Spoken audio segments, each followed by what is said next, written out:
실 리프팅 자체는 염증이 잘 생기지 않는 시술입니다. 실이 몸 안에 오래 남아있어 염증이 생긴다기보다는 병원에서 실 관리를 잘못했거나 시술 시에 깨끗하게 소독이 덜 되어 있거나 만약 감염, 염증 등이 확실하다면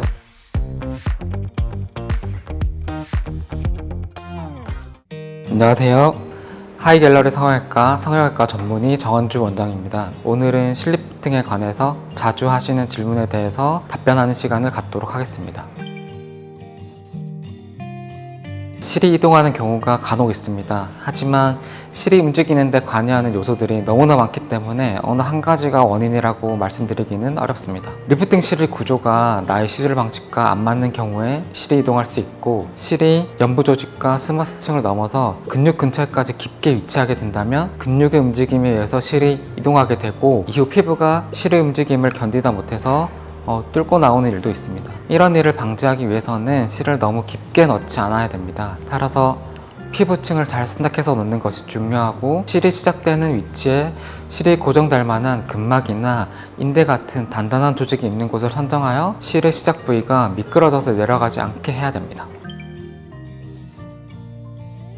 땅콩형 얼굴은 역광대를 기준으로 위쪽 관자놀이가 꺼지고 아래쪽 옆볼이 꺼져서 울퉁불퉁 굴곡이 있는 얼굴을 말하는 것 같습니다. 실제로 실 리프팅 후에 역광대가 조금 넓어지긴 합니다. 아래쪽에 많이 뭉쳐있고 처진 피부와 연부 조직을 실을 통해서 덜 처지게끔 재배치를 시켜주는 수술이기 때문에 아래쪽에 있던 처진 조직은 위로 당겨져서 윤곽이 좋아지지만, 위쪽에 있던 조직은 관자놀이 아래에 모여서 일시적으로 역광대가 좀 넓어 보일 수가 있습니다. 하지만 이런 부분은 붓기가 빠지고 시술 효과가 점점 없어지면서 자연스럽게 좋아집니다. 실 리프팅으로 관자놀이가 꺼지는 경우는 거의 없으며, 원래부터 관자놀이는 꺼져 있는 것으로 생각됩니다. 이 경우에는 꺼진 부위에 필러라든지 지방 이식을 통해서 그 부위를 채워줘야 되며, 옆볼 꺼짐도 마찬가지로 실 리프팅을 하면서 필러나 지방 이식을 병행하여 볼륨을 채울 수 있습니다. 실 리프팅을 하면서 옆볼 꺼짐이 더 심해지는 경우가 있는데, 역광대뼈에는 유지인대라고 하는 여러 겹의 치밀한 인대 조직이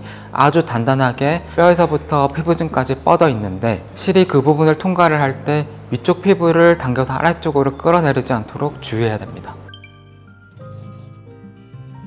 실제 느낌만 그런 건지 거울을 봤을 때 실제로 양쪽 차이가 나는지가 더 중요합니다. 이 실 리프팅을 했을 때 당겨진 느낌이 나는 것은 너무나 당연한 일이고, 우리가 얼굴 윤곽을 봤을 때 보통 좌우가 딱 대칭인 사람이 잘 없습니다. 실 리프팅을 할 때는 이런 점을 고려를 해서 더 많이 처진 쪽을 더 많이 당겨서 최대한 좌우 대칭을 맞추면서 시술을 하고 있기 때문에, 육안상 양쪽 비대칭이 크게 차이가 나지 않고 한쪽만 더 당기는 느낌만 있는 경우에는 크게 걱정하지 않으셔도 될 것 같고, 실 리프팅을 하면 당연히 생길 수 있는 증상이고, 빠르면 2주, 늦어도 한 달 내로 이러한 증상은 많이 좋아지게 됩니다.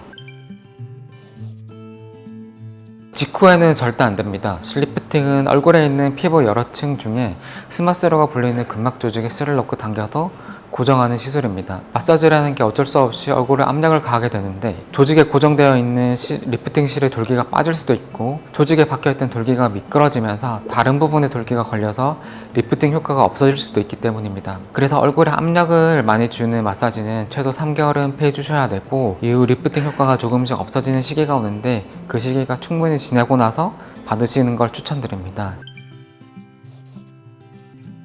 실 리프팅 자체는 염증이 잘 생기지 않는 시술입니다. 실이 몸 안에 오래 남아있어 염증이 생긴다기보다는 병원에서 실 관리를 잘못했거나 시술 시에 깨끗하게 소독이 덜 되어 있거나 환자 개인의 컨디션이 나쁘거나 위생이 좋지 않을 때 생기는 것입니다. 만약 감염, 염증 등이 확실하다면 우선 항생제 약을 드셔서 빨리 염증을 가라앉도록 해야 되고, 실을 제거할 수 있으면 제거하는 것이 제일 좋습니다. 실 자체는 식약청에서 제조, 생산, 유통에 대해서 허가를 받은 것이고, 소독된 채로 포장되어서 나오기 때문에 건강한 성인의 경우에는 염증이 생기는 확률이 아주 낮습니다. 그리고 녹는 실보다는 녹지 않는 실이 더 제거하기 수월한데, 녹는 실은 시술 특성상 매듭 위치를 찾기 쉽지 않으며 절개를 하지 않는 이상 접근이 어렵습니다. 실을 제거 후에 염증 부위를 잘 씻어내고 항생제를 드시면 금방 회복되며 조직이 안정화될 수 있도록 최소 3-4개월 기간을 두고 리프팅을 시행하는 것이 안전합니다.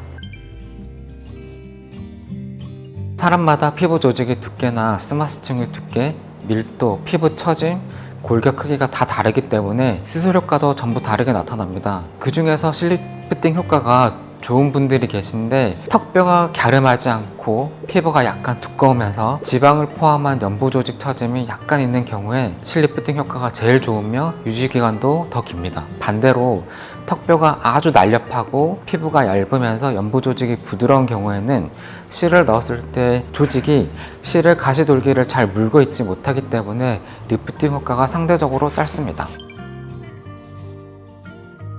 60, 70대 고령에서 심술보와 마리오넷 라인이 아주 뚜렷하고 피부 늘어짐이 많으신 분들은 실리프팅보다는 안면 과성 수술을 하는 것이 더 좋으며, 젊은 분들 중에서도 지방이 없으면서 피부가 많이 늘어져서 입가나 팔자에 굵은 주름이 뚜렷하신 분들은 실리프팅보다는 안면 과성 수술이 더 효과적입니다. 오늘은 실리프팅에 관해서 자주 물어보시는 질문에 대한 답변을 드렸습니다. 더 궁금한 사항이 있으면 언제든지 유튜브 댓글이나 전화, 내원하셔서 상담 받아보시기를 권장드립니다. 이상 하이갤러리 성형외과 정한주 원장이었습니다. 시청해주셔서 감사합니다.